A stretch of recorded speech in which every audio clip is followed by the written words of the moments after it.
Welcome to Mineral Talks Live, the monthly live mineral webinar that brings you in-depth and in-person interviews with mineral people from around the world.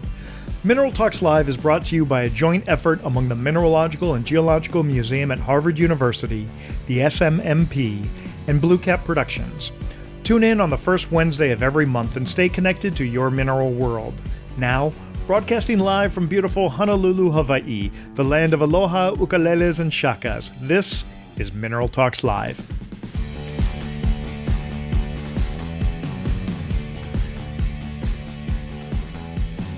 Hi! Well, it's April, and that means happy spring to all of us here in the Northern Hemisphere. For those of you joining us from the Southern Hemisphere, happy fall to you. Welcome to Mineral Talks Live, the #1 mineral talk show on the internet. I'm your host, Brian Swoboda, and I make up 1/3 of the absolutely brilliant Mineral Talks Live team here. The other 2/3 of our dynamic team are the stunning Dr. Raquel Alonso Perez from the Mineralogical and Geological Museum at Harvard University, and the ravishing Dr. Eloise Gaillou from the Society of Mineral Museum Professionals, also known as the SMMP. For those of you tuning in for the first time, Mineral Talks Live is a monthly mineral talk show that airs live on the first Wednesday of every month. Throughout our 85 shows, we've remained a majority female-owned endeavor, and we bring you monthly interviews with some of the best curatrix, curators, collectors, dealers, miners, researchers, artists, and media people in the mineral world. If you happen to have missed any of our past interviews, no worries. There's a complete list of all those episodes along to links to those interviews at the URL at the bottom of the screen. One of the things that makes this program unique is that it's not only a live show, but it's a show where you get to interact with our guests. All you have to do to participate is to type your comments in the chat or the Q&A features, both of which are located at the bottom of your Zoom window. They're even located at the bottom of your Zoom window. The chat feature allows you to instantly send messages to everyone watching the live show, so we encourage you to be as active as you'd like in the chat while we're talking. And while our guests and I generally don't see your messages during our conversation, throughout the show, both Raquel and Eloise will be monitoring the chat area and will be very active there. Occasionally, they may even interject a question or two during the interview. So don't be shy if you want to ask something. Also, when you log on, we ask you to send a message to everyone letting us know where you're tuning in from so we can see how far around the world we're reaching. If you happen to have a question directly for our guest, or maybe it's a bit more detailed or needs a little bit longer answer, go ahead and use the Q&A feature and we'll get to those questions at the end of the show. Finally, towards the end of the program, you'll see a window pop up on your screen. This is our quick fire 5 questions segment to see how well all of you know our guests. It's just a fun way to get to know our guests a little bit better, so go ahead, play along. This can be a great icebreaker when you see our guests at the next mineral show. Now, for today's show, we've got a solid gold guest straight from the eastern side of the Sierra Nevada mountains, Reno, Nevada. Tucked away in the biggest little city in the world is a mineral dealer who many of you may have seen at all the major American mineral shows. I'm talking about Miner's Lunchbox and the man who started it all, Mr. Scott Werschky. Scott, how you doing today, buddy? Doing well. Thanks for inviting me. Hey, thank you for coming on the show, Scott. Really appreciate it. I've been a big fan of yours for a long time. For the viewers watching right now who may not be familiar with you, I'm going to ask you this one question. What do you do, Scott? Yeah, you stumped me with that a minute ago. So, it took my parents about 20 years to figure out what I do. And I finally showed up at their house one time with a box, a mineral flat with about 10 kilos of crystalline gold. And they finally decided that I actually have a real business. So mostly I just, I work with my passion. And I love minerals. I love collecting minerals. And I'm fortunate enough to be able to make a living, bringing them to market. I love it. You're living the dream. Scott, let's turn back the clock and have you tell us what was your very first exposure into minerals that got you hooked, that eventually led you down this road? I think that was kind of multifaceted, but I grew up in Colorado Springs, Colorado. And as you well know, there's a lot of, famous mineral localities nearby. It was kind of funny. We were on a Boy Scout camp out probably in the late 60s. And we were up at Crystal Peak and there's crystal shards all over the surface everywhere, and the scout leader is digging a hole for the latrine and pulled out a smoky quartz group. No And kidding. we thought, oh, he staged it, but no, it was actually real. And I think that was my first, real exposure to digging in the field. And then after that, I was after graduating with a degree in geology, I was working for the U.S. Geological Survey in Denver. And one of the guys working there was an avid mineral collector, and he started showing me minerals that were unbelievable. And to this day, I haven't seen the match to some of them. And I was fortunate enough, I was working up in Washington, and on Glacier Peak, I found a scheelite crystal on, euhedral scheelite crystal on quartz. And I had no idea what it was. I mean, because I'm a typical geologist, we don't really understand what minerals are. And so I took it to this guy, and he said, "This is this is one of the best scheelites ever found in North America. Would you sell it?" And I said, "Well, no. Why would I do that?" And they said, "Would you trade for it?" And I said, "Well, maybe." And he gave me an Anganja cuprite that was about 8 centimeters across, single crystal, beautiful thing, which after I started the mineral business, I needed money and I sold it. And to this day, I regret it. But Yeah. those were instrumental in getting me hooked on minerals. Well, Scott, I think you redefined the term bathroom rock with that smoky quartz that was discovered during your Boy Scouting days. Yeah. So, so you were studying geology. What got you into geology? I find it interesting that you were a geologist, but you weren't interested in minerals. It barely even hit your radar. What got you into geology? Actually, I always wanted to be a marine biologist, but growing up in a landlocked state, it's a little difficult. And I went to college. Actually, I went up to University of Colorado in Boulder, principally for the rock climbing, because Boulder Canyon and El Dorado Canyon are premier rock climbing localities, and that was my real passion at the time. And Right on. so I was trying to get my prerequisites out of the way so I could go to Scripps or Woods Hole and pursue oceanography. And I took a geology class as an elective, and the professor was absolutely incredible. And to this day, he's the best single professor I ever had. And he just lit a fire in me. And next thing you know, I had a degree in economics and then went back for graduate school, or economic geology. Wow, that's fascinating to me that you were going in the direction of marine biology and then did this complete about face and went into geology. I mean, talk about lighting a fire. That must have really been something that drew you away. I know that you're a scuba diver, as am I, and I've often, in my younger days, played with the idea of going into marine biology. So I totally get that desire to move in that direction, but to completely about face and do geology, that's fascinating. So at some point, well, I'm sorry, go ahead. It was science based, and I think that's really Sure. what I was. It. Yeah. So at some point, you went from collecting minerals to deciding that, oh, this might be a good idea for me to be a mineral dealer. Tell us about that shift. Yeah, that was a process that took a while to accomplish, but I had been working and living in Mexico, and I was always coming across good minerals, and I would bring them back to Nevada. And Harvey Gordon, the local mineral dealer, who many of you may remember, would buy everything that I got, and I would keep a couple pieces for myself, and I would sell them. So I had an inkling that there was a way to capitalize on these things.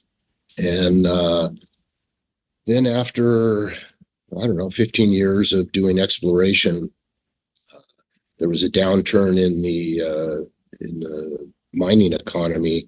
And the company I was working for decided to sell off to become a Canadian company rather than a US based mining company. And so they laid us all off. And I took that opportunity along with the severance package they gave me, and I started the mineral business. And the way I did that was I called up Rock Courier, and Rock turned me on to some contacts to buy minerals in Peru. And I really owed my entire business to Rock Courier because he was extremely helpful for that. You know, rock was such an important part to our entire community. One of my greatest regrets is that we did not start Mineral Talks Live early enough to have done an interview with Rock. That would have been an absolutely incredible show. I would have taken 3 years to do that interview because he had so many great stories. Totally. He would have been like, every 6 months, we've got Rock Courier back on the show. And I don't think anyone would ever get bored with that. Absolutely. So, Scott, you're very well known as an expert in crystallized gold. Did you start off when you started your mineral dealer life? Did you start off as an expert in gold specimens and then grow into worldwide minerals, or was it kind of the other way around that you got into overall mineral dealing and then started focusing on gold specimens? Well, I pretty much started with the minerals. Obviously, I had a lot of knowledge with gold, but most of the gold that geologists look for nowadays, or certainly in the 90s then, were microscopic gold. And so the chances of actually finding good mineral specimens was pretty scarce. I mean, it just didn't happen. So I started the mineral business, and then all of a sudden gold started coming out of the Round Mountain mine. And that's where my contacts with the gold industry and the chief geologist at Round Mountain was a good friend of mine. And so I got hooked up with that pretty tightly. And that really launched me into being a gold dealer. I always thought of myself as a mineral dealer. So probably 80% of my efforts were in minerals and 80% of my profits came from gold. Interesting. And did your passion in gold grow the more that you started dealing in it, or has it always been kind of at the same level? Oh, my interest has certainly expanded with it because I really like the worldwide localities of gold. Obviously, being based here in Reno, right in the center geographically between the California Mother Lode and the productive mines of Nevada. So I'm really well situated for getting things from the Western US more than say Australia or Brazil. Okay. So do you have connections with some of the different mining companies that are working those properties in both Nevada and California that you would be one of the first people that they would call, so then you can rush out there and take a look at what they found? Yeah, absolutely. I actually have contracts with some of the mines to get specimens. Most prominently was the Fire Creek mine, which is now closed. And unfortunately, they did not have the economic success they were hoping for, but there were some fantastic specimens that came from the mine. And I have a contract with that mine and all the mines from that company. Okay. Was there one particular time that sticks out most in your mind when you got a call from one of the mines and you rushed out there and you saw the piece and it just confirmed everything that you were doing was moving in the right direction? Well, Fire Creek was a classic example. They shot around and there was this chunk of gold hanging from the muck. In the debris up on the back of the stope, and so it was still hanging on the wall. Still hanging on the wall, and there's we'll see a picture later. This is one of the finest gold specimens ever found, I think, anywhere. My God. And so you got there, you saw it hanging from the wall, you extracted it and just took a look at it. And I could imagine your mind just exploded. Yeah, it was a piece, I mean, like this big. And so now it's like, but it's really spectacular. Is that in a private collection or where is that if anyone wanted to see that? Actually, one part of it is in a private collection, actually a couple parts. And then one of them was just recently purchased by the Smithsonian. Oh, fantastic. Fantastic. So maybe we'll see it on display soon. Yeah. Cool. So now, Scott, in the last few years, we've seen a major shift in the way that business is conducted in Tucson. One of the epicenters of that shift has been Mineral City. Tell us a little bit about how you got involved and where you're going with Mineral City in the future. Yeah, I wouldn't say it's actually a change in the way business is done in Tucson. It's more a change in venue. Uh, if you look back at the history of Tucson, my first Tucson was 1985, and it was at the Desert Inn. And the Desert Inn was really hopping place for a number of years, and then it went via urban renewal, and Marty moved the show over to the Executive Inn, and that lasted for 10 years or so. And then, when that contract failed, they moved over to the Inn Suites. Mm-hmm. Then at the Inn Suites, you could see basically, I think the hotel was being managed to maximize cash flow and not put anything into renovation or upkeep of the hotel. And it was literally falling apart around the mineral dealers. So it was pretty obvious that it wasn't going to last forever. And so people were looking for other venues. And I had a business partner, friend, and collector, Dan Kennedy, and he and I had been looking for places to move into a mineral venue in Tucson. Aside from that, some guys who were thinking outside of the box, like Tomek Prosker and Manuele Marini, they convinced Graham Sutton into building a building, specifically for mineral dealers. And so that was actually building A of Mineral City. Well, when I saw that get built, it was not a big step to realize that really could work out as a good business model. So Dan and I acquired the building just to the north of that, and we actually brought Graham in. We gave him a percentage of the project in order to build it out for us. It was an existing industrial building, and so we just cut it up into spaces for mineral dealers. And then the next year, we bought the property to the east, which went all the way up to Oracle. And we built 2 new buildings and then renovated some old brick buildings.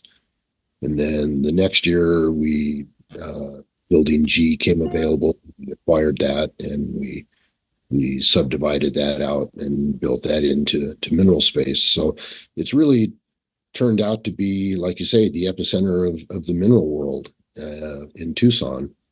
And there's several other venues that have been built in the area. And I think it's really a great thing having multiple owners in the area. I think it adds strength to the whole neighborhood. And I think that the neighborhood will continue to grow. I think it will too. And when I'm saying that there's a shift in the way that business has been done in Tucson, what I'm referring to is the fact that for so long, the satellite shows have existed in hotels all around Tucson. And now all the major mineral shows are no longer in the hotels. Even the Westward Look show is, that's gone. And so the fact that now dealers have spaces in Tucson that are basically 365 days a year. They can open up whenever they want, and they can leave their cases in place. I think that's really kind of shifted what's happened in Tucson. So I love seeing what you guys are doing. And I think a lot of people know that BlueCap Productions does the show guide for Mineral City. And so when we refer to Mineral City, it's actually a really, it's bigger. It's basically sold as like a whole destination, but it goes back to the multiple different owners of buildings in that general area. And I think they all work well together, and together it elevates the visibility and the experience of people going there. Yeah, and the fact that it's owned by mineral people for mineral people, I think it has a much better chance of having longevity. It's not like it's a hotel where they're trying to maximize cash flow and they don't care if the thing falls apart. As you've seen with the changes that Graham and I are making, there's only so much you can do with the space, but we condemned one of the rooms, and we made the stope with a gathering area, and we have a lot of ideas of how to improve the venue, and maybe try to make it like Ian's, which is just a beautiful facility. Yeah, absolutely. You also have concerts there. Last year you had Evan Jones with his what's the name of his band? It's the Grateful Dead. Yeah, the Grateful Dead. Extra Ticket. That's what it is. And then this year you had the Pink Floyd tribute band playing. What's the future of Mineral City? What are you guys planning? How is it going to expand? What are some of the new amenities that you're planning on adding?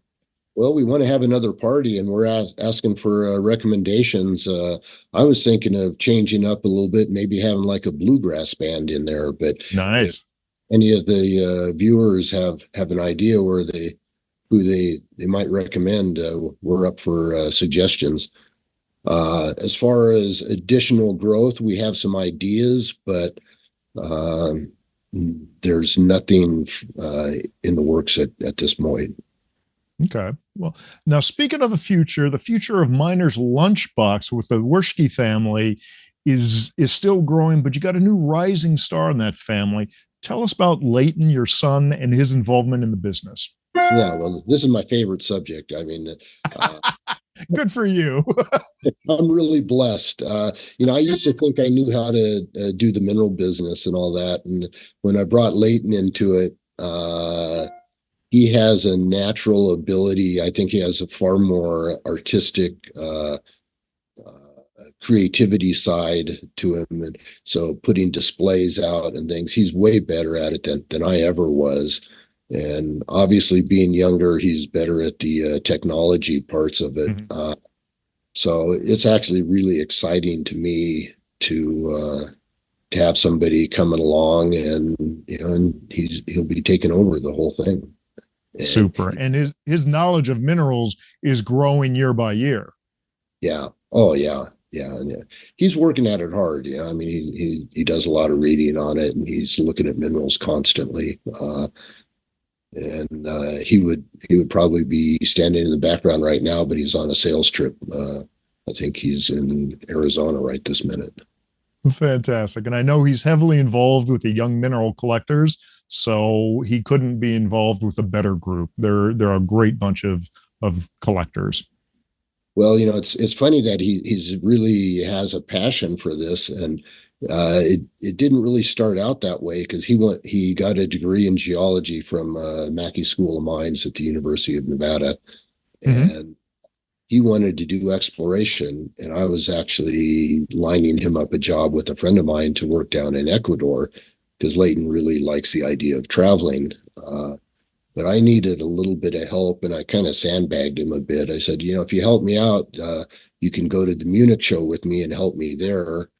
And then after the Munich show, he traveled through Eastern Europe and then made a big loop and ended up in Spain. And he decided that this mineral life is really not half bad. You get to travel, you get to, it's not like having a real job. It's kind of living the dream. And the rest is history. I'm going to put it out there that his experience in Spain might have been that final nail in the coffin. And I'm sure Raquel's sitting there in the background laughing, going, "Yes, España." I think he was in Scott. Catalan. Okay. All right. There you go. Scott, I know that we've got a bunch of photographs here of some pieces that you've sent us. And we're going to start off with the field collecting because that's kind of how you started off back in your Boy Scout days. So let me pull up the first photograph that we have here and tell us about this piece. Well, I found that that's a pyritized clam. It's probably less than 10,000 years old, although I don't know for sure. But it actually came from hot springs on the Alaska Peninsula. And I was working out there for the U.S. Geological Survey in 1980 or 81. And we came across a hot spring, and I wanted to sample the debris or the muds around the hot springs to see if it might be metalliferous. And so I stuck a shovel into the hot spring and started pulling out these clamshells. So I think the logical explanation was that the Aleut Indians for the last maybe 10,000 years or so have been collecting the clams on the coast and then walking inland and cooking them in the hot springs. Oh, interesting. So it was basically a kitchen, a Native American kitchen. Yeah, yeah. That is cool. All right, what about this piece here? Well, I've done a lot of collecting all over the world, and and people ask about my mineral collection, and I really half of my collection is self-collected, and it's really the most important part to me. By and large, the all my good minerals I actually had to purchase, but this is kind of an exception. This is from Wolfram Camp in far north Queensland, and I became friends with the claim holder, and we went out one year and went into one of the old mines and took explosives and drilled and shot pillars and pulled out specimens like this. This one's about almost 15 centimeters across. Scott, talk to us about the difference that you feel between the specimens that you self-collect and specimens that you would find and buy like at a mineral show. You put a lot of emphasis on self-collecting, and I want viewers who are not familiar with that to really kind of understand the thought or the emotions behind that. Well, it's just a personal choice. I mean, you can amass great collections in any, by just going out and buying it. For me, a lot of it is the hunt. I like to collect them myself because I like the outdoors. I like to go into the old mines, and fortunately, I live in the Western U.S. where we have a lot of mines, and we can do that. But I've also traveled all over the world doing the same thing. But for me, there's a ranking. The pieces that I collected myself are probably have the most importance to me. And then after that, it's say I'm traveling somewhere and I am able to buy a nice specimen from say a Berber in Morocco or from one of the miners in China. If there's a story behind it, I just like it more because I look at a mineral and I can see the intrinsic beauty of the mineral, but when I look at my collection, I also see a story behind every one of those pieces. Right on. It's a whole storybook that's on display for you. So as you go through and you're viewing your minerals, it's recalling different events in your life, kind of just, random access memory situation. Which is getting increasingly difficult to do. Absolutely, absolutely. But a lot of people when they're doing self-collecting, there's this thrill that they have knowing that theirs are the first eyes that have ever seen that piece. Do you find that is true with you as well? Oh, absolutely. I mean, Yeah. it's just like when I was doing exploration, uh, probably the most fun exploration I ever did was in in the high Andes of Chile. We went out on horseback for 10 days at a time and looking at land that no white man had ever seen.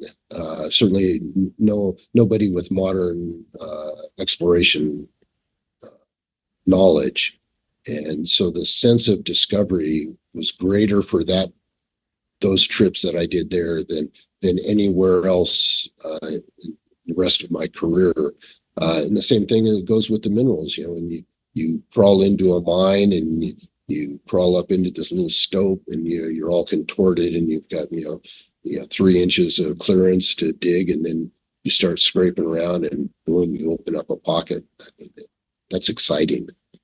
I love it. And I love that they're all stories that, are connected intricately with the specimens that you have. So tell us the story that you have behind this specimen. Well, that's a creedite specimen from the Hall Mine in near Tonopah, Nevada. And I worked my first job outside of the U.S. Geological Survey was with Anaconda Mining. And Anaconda owned the Hall Mine. And I was able to go into the mine because they had blasted a bench and there was these great creedite specimens. We'll flash forward a little bit. Anaconda went bankrupt, or they sold out. Arco didn't like their mining venture. The mine was sold to Cyprus, and I befriended one of the guys out there at Cyprus, and they were on care and maintenance, and I talked my way into to go into the mine, and they actually let me take my truck into the mine. And this bench that we had collected before, where I knew there was creedite, had been pretty well picked over by geologists and engineers. But in the back of my truck, I had a ladder, and I was able to lean it up against the high wall. I mean, this is something you can't do nowadays with MSHA regulations, but we just had a field day of collecting. It was the best single day of collecting in my life. There were two of us. We each kept a half a dozen really good pieces, and we sold the rest of it. This is long before I was a mineral dealer, and I think we got $10,000 for the minerals that we sold. I mean, this is in the '80s, so it was a great day of collecting. That is incredible. I mean, I love that. And that's obviously still in your collection. Yes, it is. That is superb. Okay. Hand for size there. These are self-collected. Get out of town. Yeah, well, it's a great story. It's a mine out near Winnemucca, Nevada, and the way it was discovered was a guy that I know out in Winnemucca had a friend that wanted to go metal detecting, and so he finally lent this friend a metal detector and told him where to go look for gold. And so he went out and he's detecting all day and doesn't find anything. And he's driving out at the end of the day, he looks across the valley and he sees a little prospect up on the far hillside. So he's got a little bit of daylight left, so he drives over there, and there's a really steep hill. So he parks his Jeep outside on a flat spot before that, and he gets his metal detector out and starts trying to ground balance it. And you lift your metal detector up and down, and it keeps going beep, beep, beep, beep. And he looks down, and there's a piece of gold laying on the surface. Oh my God. So he got pretty excited, and he drove back into Winnemucca and said, "Hey, look what I found." Well, they went out the next day and they found 500 ounces of gold on the surface. What? Oh, shit. Yeah. It's just a narrow little vein. And there was actually a little silver prospect further up the hill. And these guys back in the 60s had taken a bulldozer up and pioneered a road up to this old silver mine.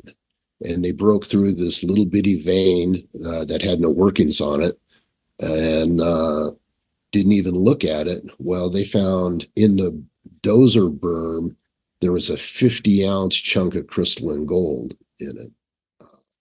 So this was open ground, and these guys staked the claim, and they pulled out somewhere between 3,000 and 5,000 ounces of gold. And then one of the guys passed away, one of the partners, another one was ill, so they leased it out, and we acquired the lease and went out there with heavy equipment. We drilled and blasted. We had a excavator and a bulldozer, and then we would remove the material and spread it out and then metal detect it. And the first year we hit one nice pocket, including those pieces that were in my hand. Now, one crystal is it's an octahedron that's two centimeters on edge. It's well, Scott, these are the crazy stories that people they flip out. Incredible kind of stories. Fantastic. Yeah, well, it's a great story, and so we were so excited about it. We went out the next season to do the same thing, and we spent $100,000, and we found 3 grams of gold. It doesn't always work out the way you want it to work. Oh, that's a typical mining story. Yeah, it's the most expensive gold I ever bought in my life. I love that. For anyone wanting to get into mining, there's your typical story. All right, Scott, I'm going to go to the next one. I've seen a couple comments in the chat that it's a little bit hard to hear you. So I'm going to ask you to lean forward a little bit, maybe get a little bit closer to your computer so that you're closer to the mic. Is that better? I think so. Sounds better to me. We'll try that. Okay. I see hearts floating up on the side, so I guess that.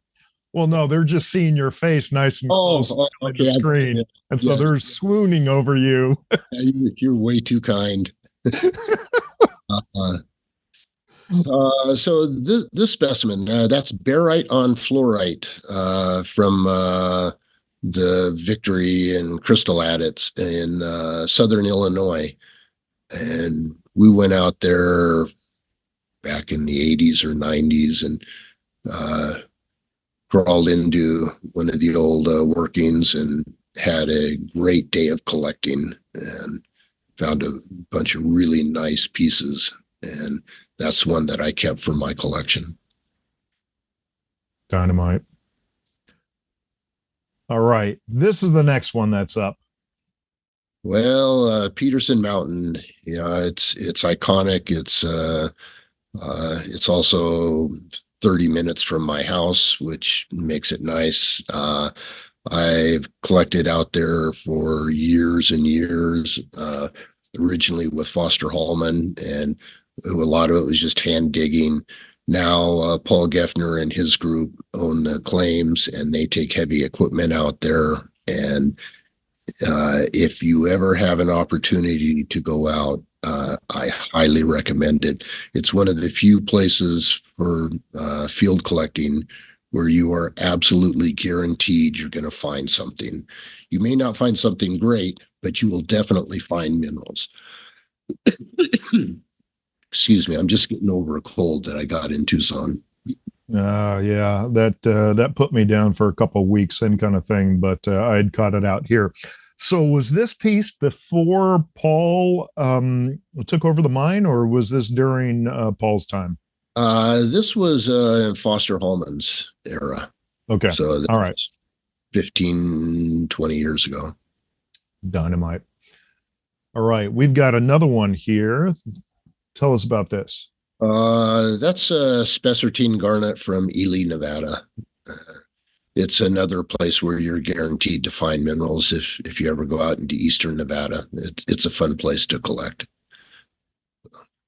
Can you tell us each time what's the size of it in inches or centimeters for the European geeks? Yeah.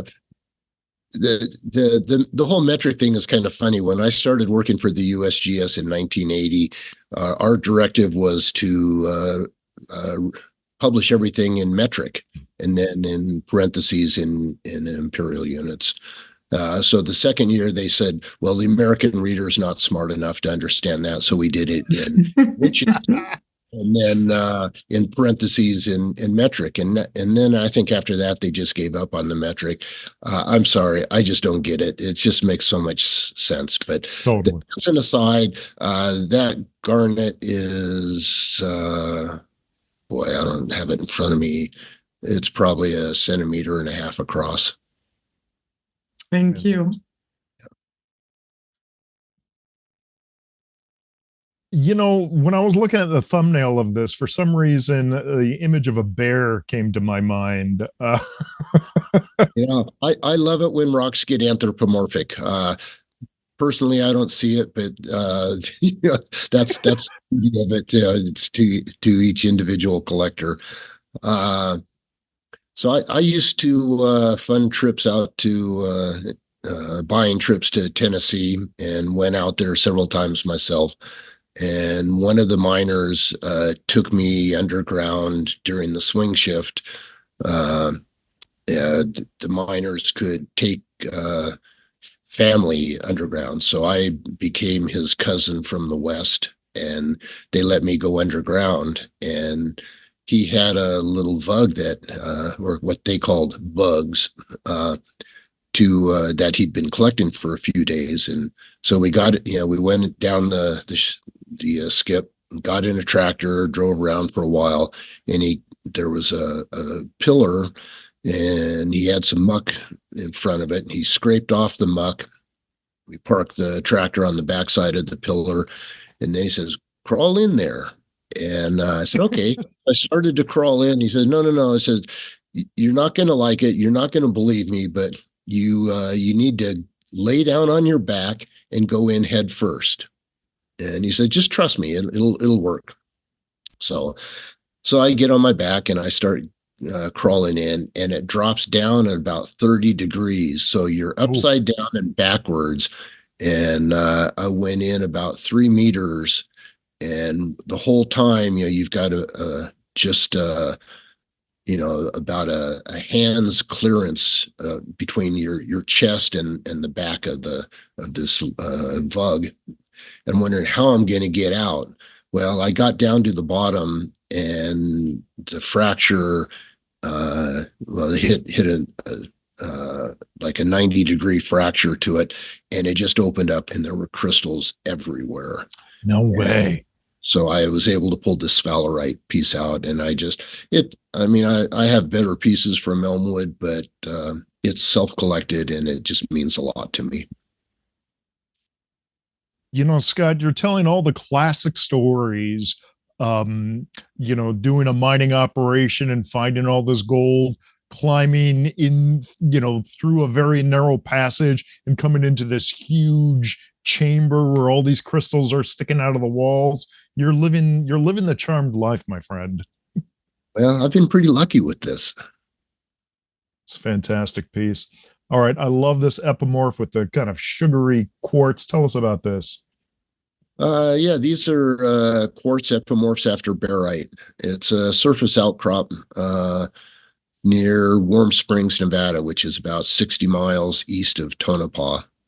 And it's a great place. There's just a jasperoid, a big fault structure in limestones, and it's mineralized with barite.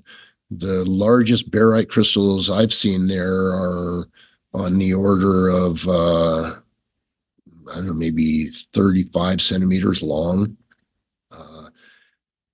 But mostly it's all corroded, and the really great ones are epimorphs like this with the thin quartz screws, and they're completely hollowed out, and the barite's been etched away. And that piece is I don't know, 6 or 7 centimeters tall. I love it to self-collect a piece like that. So fantastic. All right, we're going to do the final image, the final piece of your self-collected series, and then we're going to switch gears a little bit. But tell us about this calcite. This is, I mean, it's just calcite. It's nothing really spectacular, but it was a fun day of collecting. Friends had been into this mine, and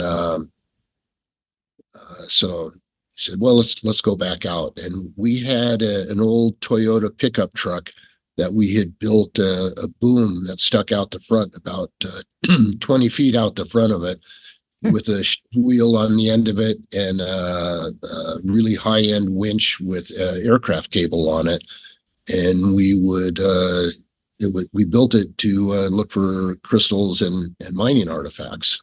And so we dropped down the shaft. It was an incline shaft, so it was not vertical. And down about, I don't know, 50 or 60 feet down, there was a fracture in the limestone. This is near the Yarrington porphyry copper deposits, just south and east of Reno. And so there's a solution cavity filled with crystals in it. And so we went down on the cable, and then you have to swing back and forth. And you finally swing far enough, you can grab a rock on the side, and you pull yourself into this little solution cavity. And then we unhooked and sent the cable up, and friend would come down. And the collecting was so good. The calcite crystals, calcite or ragnite, whatever, are on a gossan back, and then there was hard limestone, and we would stick a screwdriver behind through the gossan and pop these crystals off. Oh and you could literally collect faster than we could wrap them up. I mean, every spare surface in the mine was filled with crystals, and we would collect and collect, and then we would just wrap and wrap and wrap, and then collect again. And at the end of it, we camped out. We slept on the mine dump. We brought out maybe 40 or 50 banana boxes filled with these things. You put 4 flats of minerals in each one of them. Just hundreds and hundreds of crystals. It was just really fun collecting. It was a great day. Oh my God. I mean, again, it sounds like one of those classic dream come true situations. Maybe not so much for Raquel, but definitely for mineral collectors. Now, at the start of the story, you had mentioned that you were also looking for mining artifacts. And I know that's another thing that you collect, and you have one there with you. Why don't you share with us how you got into collecting mining artifacts and what you have there? Well, mining artifacts was this same little pickup truck with the boom on it that I was talking about. I got the idea that it gives me access to mines that no one else has access to. And since I have the geology background, I contacted a mining company, and they started paying us actually pretty well in order to drop down these old abandoned mines and map the geology and take samples.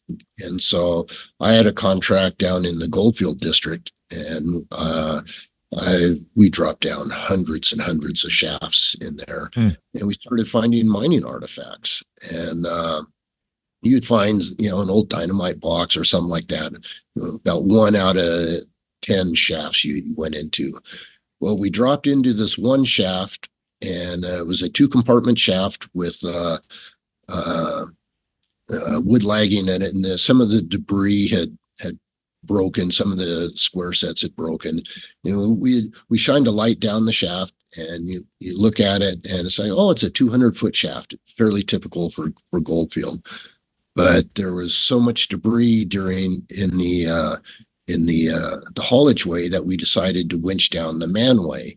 Well, so we winched down the manway and we got to 85 feet, and there was dirt, and that just didn't seem right.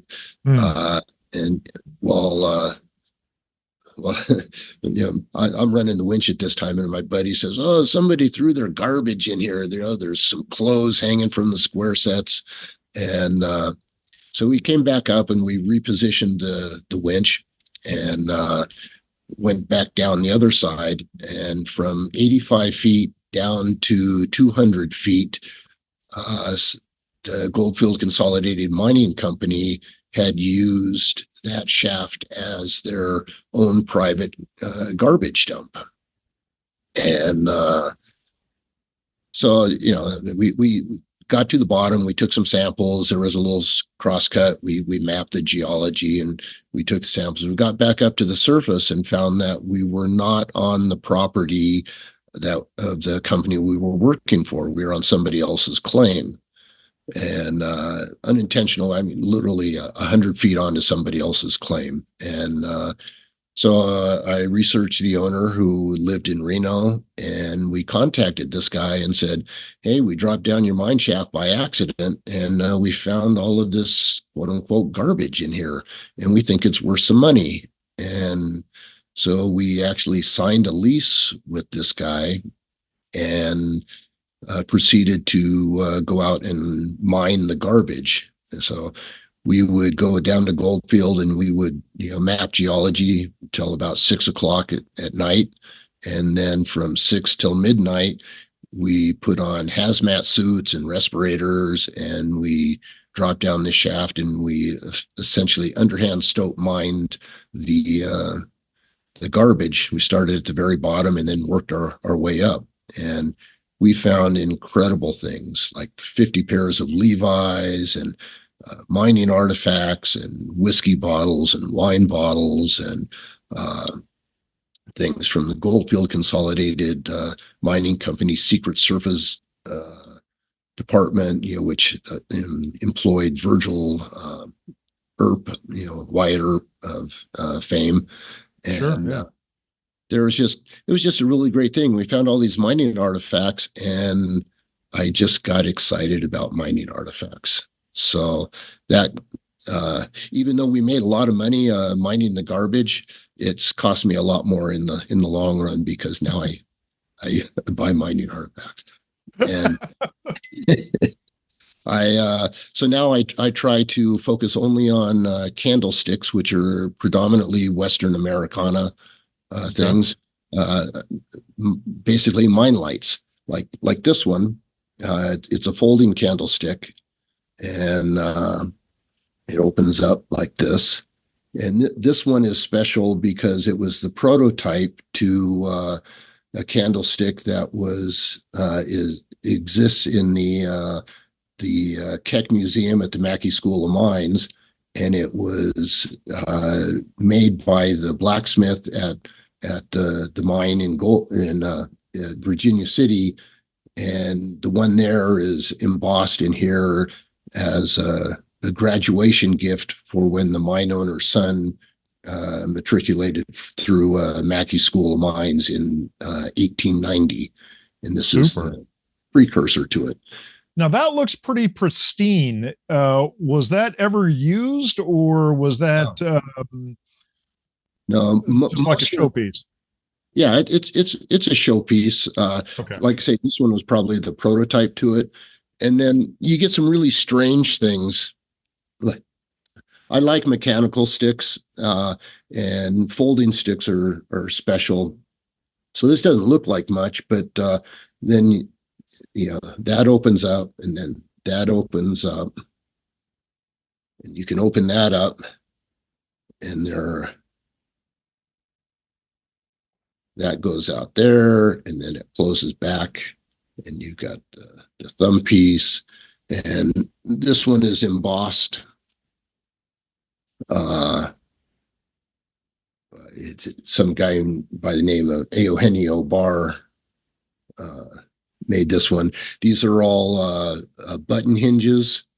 It's kind of hard to see, but they're special little buttons you push on them. This one was sure. So that, this is a fuse cutter, so you can measure out your fuse and then cut it. And here it's calibrated in inches, Sorry, not metric in these days. So you could measure out your fuse, so you know how much fuse to cut out, and then you know. Does it have a crimper built into it? I'm sorry. No, Does it have a no crimper on this one. Okay. But really unusual thing. And I like the special ones. Like I have one more, the same kind of thing like this. This is a match safe. So it opens up, take a match out there. You'd store them in there. It unscrews here to put your matches in. This was engineered at a 45 so that when you open that up, it stands up vertical, and then it has a hinge. Spike goes out, and then this is gimbaled so that super. So it could be at any angle. Stays vertical the whole way, and the match safe is indented so that the spike goes in there. And to me, this is just it's a miracle of engineering, and these things were they pretty much stopped using these in about 1910, which was the advent of carbide. Okay. So just some things unusual, but I like them. I love those. I love those. It seems like when you unfold some of those, your next line is, "So, Mr. Bond." All right. Scott, we're going to go back to some specimens. We're going to start with some gold specimens. These are not self-collected, but they are pieces that are in your collection. And I see that we just launched the poll. So, Scott, if that's up on your screen, you can go ahead and close that so that you can see what we're doing. You're not supposed to read those questions. That's okay. just for the audience. I had my glasses on. Yeah. Darn it. Okay. Well, hey, let's talk about this gold piece. Okay, this is gold with calcite on epidote from the Olinghouse mine, and which is about 45 minutes from my house. And that piece is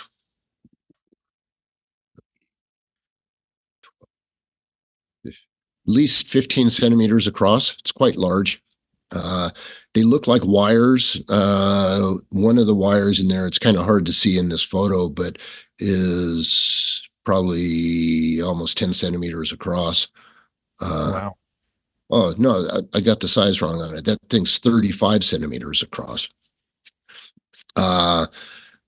So they're all very sharp crystals. And mostly elongated cubic cross section, and then they get an octahedral termination on the end. Interestingly, I went out to this mine in the mid 80s. It was being submitted to the company I worked for, and they asked me to go evaluate it. And I went out there, and the geologist, there's a big boulder, and they said, "Here, look at this. See this vein?" He said, "There's a little gold crystal sticking out of it." And, they expect me to work after that. Literally, I spent, an hour, with a geology hammer and pecked out about 30 gold crystals that I subsequently took down to Tucson, probably, in 1985, and sold them. And Lanny Ream wrote them up in Mineral News. So that was my first introduction to mineral sales. I love it. So your first Tucson, you said, was 85? Yeah, as a tourist. Yeah. What was your impression of Tucson back in 85? Boy, I loved it.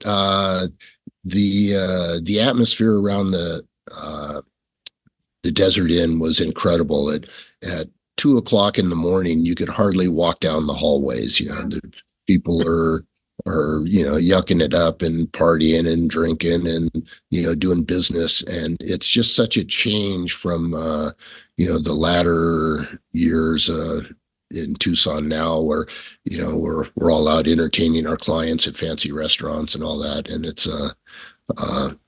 it's very different, and I kind of miss the old days on it. I hear you. 100%. All right, we got another great gold specimen here. Yeah, so that's the wreath of gold from the Fire Creek mine that I was talking about. Oh, super. Yeah. Yeah, it's unlike any gold I've from anywhere else I've ever seen. Probably closest to maybe Romanian gold, but so that little garland of gold is 10 centimeters across, and it's on a very thin druze of quartz, which is in general like a half a centimeter thick, and it's on basalt, which is really, really unusual. Basalt is not a very reactive host rock, so it does not often produce epithermal gold deposits. This one, it's kind of hard to see, but if you look on the tips of some of those gold crystals, there's little black spots, and those are all naumanite crystals, silver selenide. Oh, wow. Yeah. If I kind of get in close, I can see it with my eyes here. Well, versus seeing it with my nose, I guess. Yeah. Yeah, I think it's a great specimen, and the whole thing. There was two other groups of gold on the same piece that was 25 centimeters tall. It's since been cut down into smaller pieces. I love it. Okay, we are kind of running out of time, but there are still some pieces I want you to talk about, like this. Okay, I'll go through them quick. This is just one of in my mind, one of the finest pieces that I ever got out of Round Mountain. And the bottom crystal, it's a flattened leaf that's all one crystal. It's about 5 centimeters long, and then the spinel twins sticking up out of it are in the 3 to 4 centimeter range. It's a wonderful piece. It's gone through a couple of hands, and I've tried to buy it back, but it's a little more expensive than when I sold it. You think? I think. But it's well worth it. It's a great piece. Yeah, this is a killer piece. I love this piece. Yeah, and what's really special about it is that the piece that you just showed sat on top of this with a layer of adularia, which was all altered to cerussite clay. So there was like a couple maybe 5 millimeters of clay, and then right on this surface that you're looking at, there was clay, and then that other piece was perched right on top of it. So they were essentially the same piece. And so did they end up with the same owner? No, they did not. They got to be reunited. You should buy both of them back, and then we'll have you back on the show. I'd love to do it. I'll be hitting you up for a loan here when we finish. I hear you. All right, last gold piece that we're going to look at today. This one, in my mind, was the best piece that came out of Round Mountain. I actually kept that in my collection, and somebody wanted to see it, and I took it to the Denver show, and Keith Proctor heard that I had it, and he came into the booth, and he just stared at it forever.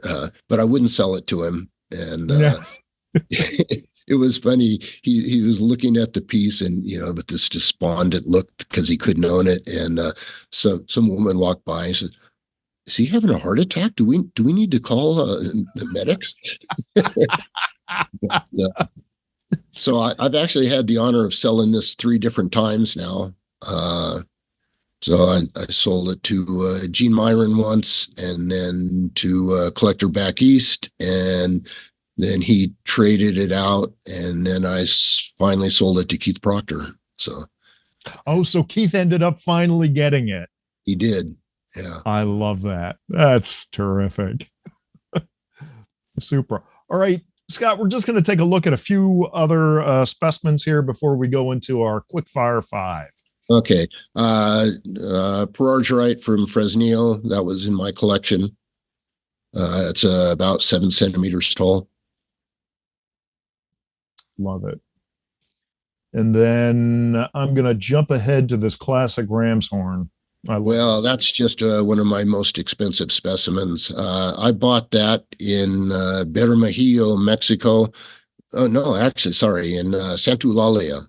And they were getting a lot of gypsums at the time.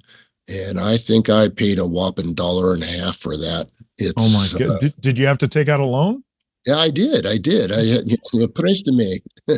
Well, it's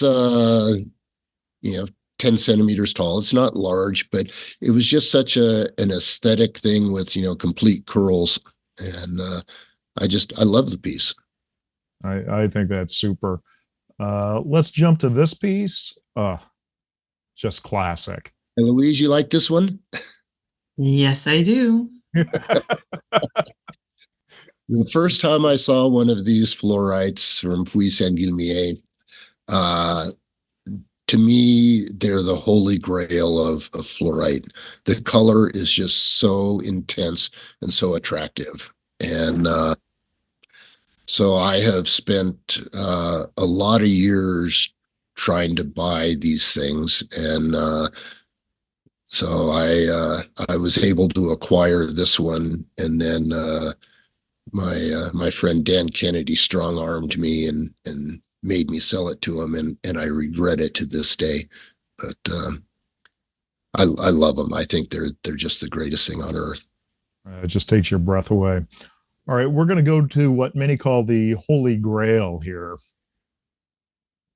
Well, this is a fun one. I got this through some mining contacts in La Paz, and it's 5 centimeters tall, doubly terminated, twinned on a little matrix. And there's a collector who I won't mention, and he'll laugh about this thing, because when I offered it to him, he looked at it and he says, "That's $50,000 an inch." And then came back to me afterwards and goes, "Oh man, I'm sorry, Scott. I didn't know how good it was. I should have bought it." Oh, this was the one that got away.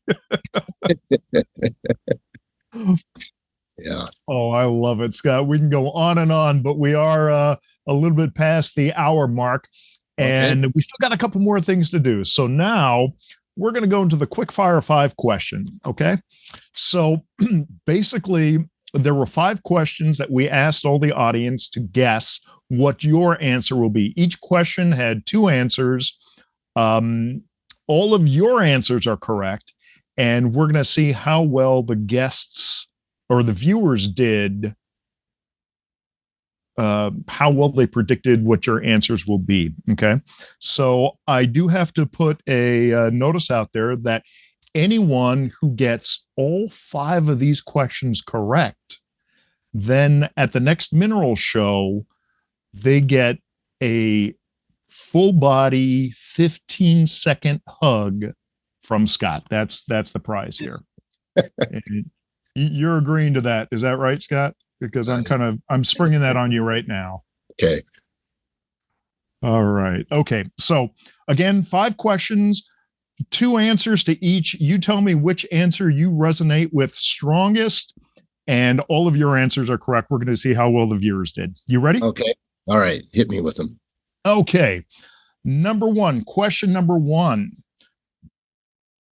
Collectible, a carbide lamp or a goniometer? Goniometer, absolutely. Goniometer, way to go. Question number 2. These get sort of progressively harder. Your preference, California gold or Nevada gold?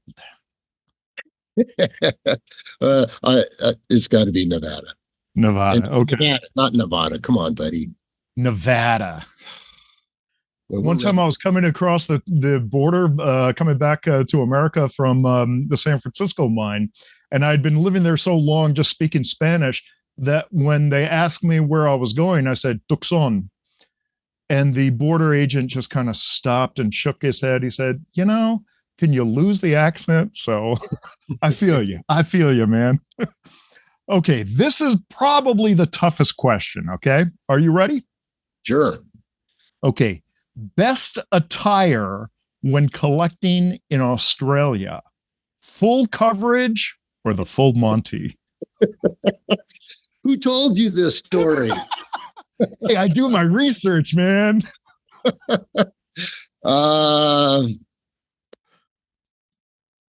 That's a hard one to answer because the best attire is clothing, but birthday suits got to be the answer, I guess. Oh, full Monty, yes.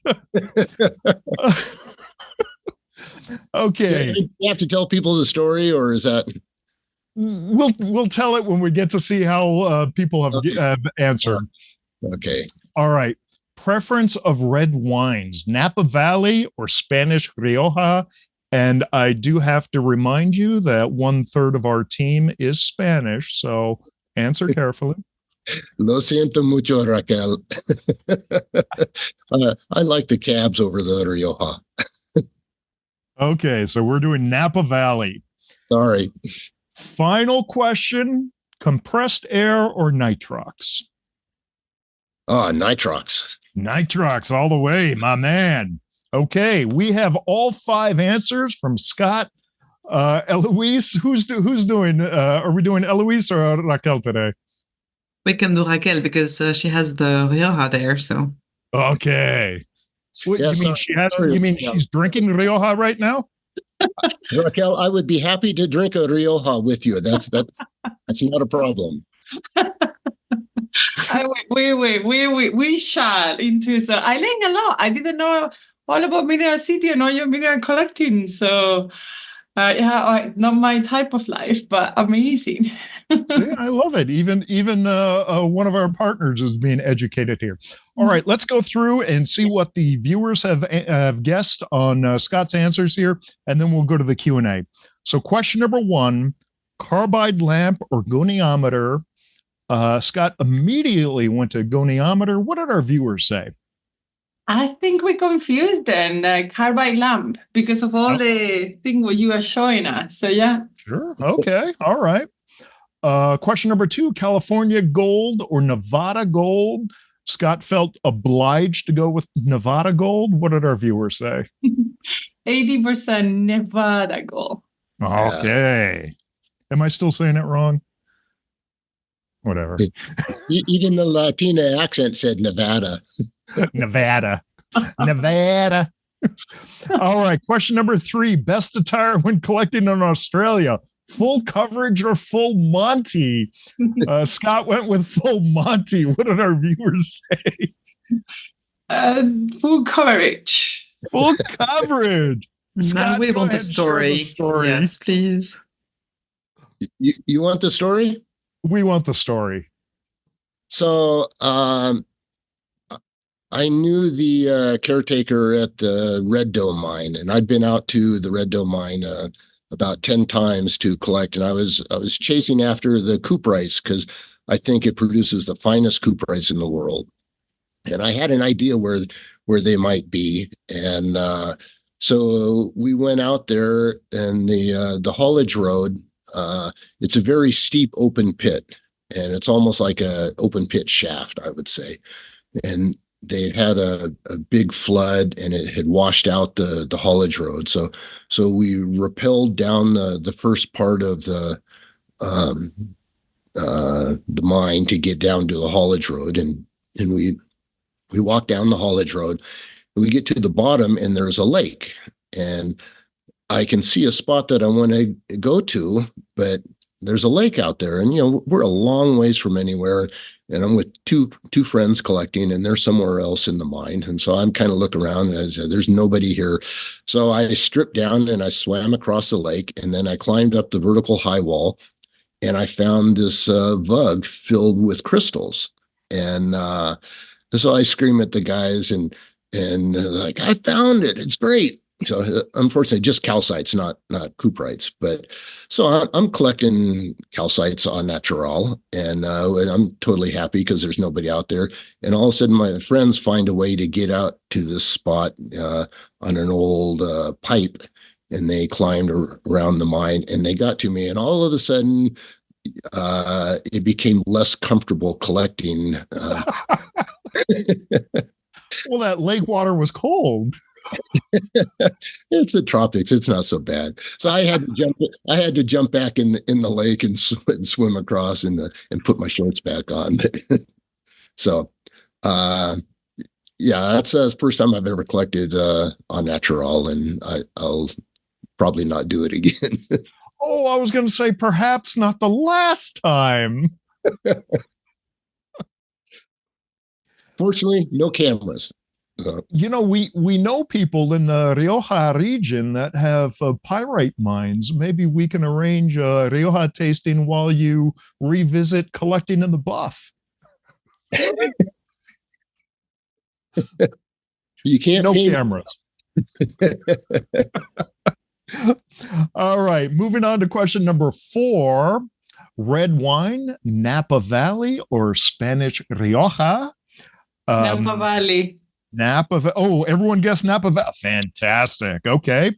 And finally, compressed air or nitrox. Scott went with nitrox. What did the viewers say? Compressed air.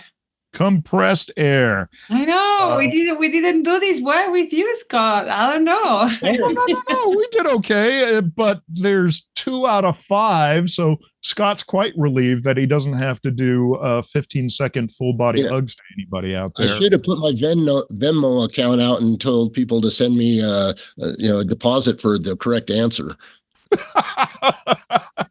I love it. Okay. Questions and answers. What do our viewers have any questions they want Scott to answer? Alan has a question. Can you get a 6-second hug? Alan Hart, I mean. How many did he get right? Alan, how many did you get? He got 2. He got 2 right. 2? I don't know. What do you think, Scott? It sounds like 2 seconds. 2-second hug. Okay, Q&A. Well, actually, the questions got answered mostly in the chat. I had someone had a question from the very beginning, and it's a sneaker question. What kind of things do you have in the boxes behind you on the right, on your right? I love it. On the flats over there. Over there? Yes, you have a series of flats. What do you have? I tried to pick up. You weren't supposed to see those. That is pieces from the George Witter's collection that I haven't processed yet.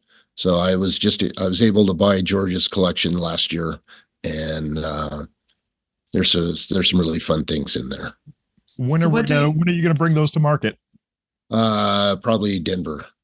Denver. All right, people. Great Colorado pieces. George had things from all over the world, but nice Colorado suite, nice Brazil suite, and his premier thing was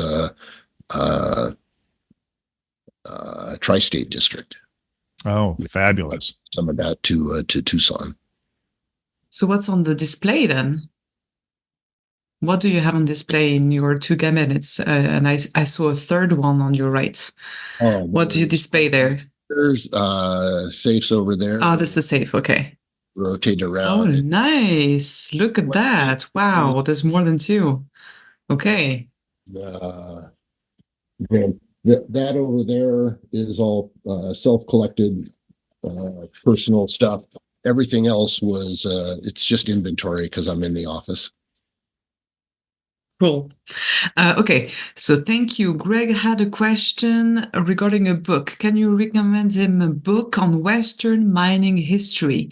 He has been inspired by the history of the Cyprus Mining Company, and is asking you if you had any other recommendation. Ooh, no, unfortunately, I nothing comes to mind. There are a lot of good books. Wayne Light would be a good person to ask for something. especially for old classic ones. But I like some of the old monographs that are, late 1800s. I enjoy looking at those. Now, Scott, I think it was around 2013 or 14 that you had released a book that you worked on with Joaquin Collin on gold. Is that right? About time? Yeah. Is that still available? No, unfortunately, we didn't print enough copies. That sold out almost immediately. Wow. And that was at the Munich show that you released it. Yeah. Wow. Yeah, that was really too bad. And then Joaquin did another iteration of that. Right. And then there will be another book coming out that Terry Wallace is spearheading, I think, which will be much more scientific, which will, I think, be a really impressive monograph. Oh, that'll be super. He's probably working with Gloria on that. Yep. Yeah. And I have A Crystal was asking, what are some notable minerals from New England you have handled or sold, processed in your laboratory, or kept in your for yourself? Well, I don't have any from my personal collection from New England. I'm woefully remiss in that. But I had a tourmaline from, I think it was Mount Micah, that a local guy is kind of new to the area. He came into the office and he said, I have a tourmaline and I'd like to have you guys clean it up. And so it's in this big roll of bubble wrap. And he basically lays it on the concrete floor and rolls it out. And, we're thinking, oh, yeah, it's going to be garbage. Well, it's a gem green tourmaline, this big around and this tall. And it's the best one I've ever seen. And he just rolls it out onto the concrete. I'm going, oh, my God. And it's fantastic. And it's still in his private collection. Awesome. Thanks for sharing that. Okay, Gerhard Wagner as an insider. Do you want to hear it? When Scott brings a bottle of whiskey to Germany, do the customs open the bottle for control? And he's saying, you know the answer. I know the answer, and all I can say is practical jokes have a way of coming back to the perpetrator. So. I was expecting one, Gerhard. Okay, we have answered all the questions from the Q&A. Raquel, did you see any other questions from the chat? No, I think we answered. I mean, we have a lot of comments. Great job, Scott. Wow, thanks for sharing. Thanks for sharing your adventures. Fascinating. Saying thanks for sharing the stories and great time with you, Scott. Great talk. So a lot of compliments, but I think we answered the questions pretty much right away. So thank you very much for being with us today. That was wonderful. Hey, Scott, what shows do you do? Do you exhibit at any of the European shows, or is it just the American shows? Just the American shows. For several years, I would actually get a case in friends' booths in Europe, but it's just too much work. And really, I like to go there to shop in the wine and the food and, and buy minerals. And if I were to actually be selling over there, I think I wouldn't enjoy my life nearly as much. So, doing Tucson and Denver is enough for me. And I no longer Springfield show or the California shows, but we have a much larger presence online now that Leighton's been working at that. And, fantastic. I think you will continue to see more and more things from Leighton, and he's doing a great job. Super. Yeah, no, I've seen a lot of the posts that he's done on Instagram where he holds up pieces and has very beautiful backgrounds. And I really love when he does that. It's a little bit different than other things that we see. So, high kudos to him. So the next time people can see you will be at the new Hard Rock Summit later this year. Yeah, I'm really looking forward to that. I think this is going to be a positive step forward. Yeah, I'm excited about it. And I'll see you there because we're going to do live from the 2024 Hard Rock Summit show. So cool. All righty. Well, what's that? No, it was just me. Okay. As usual. What? Huh? All righty. Well, that's going to be it for our show today. Thank you to all of you viewers for tuning in. Make sure to tune in next month. We're going to have another exciting guest. Scott, thank you so much for coming on the show. Really appreciate your time, brother. All right. Thank you. All right. Y'all be well. Aloha. Bye-bye.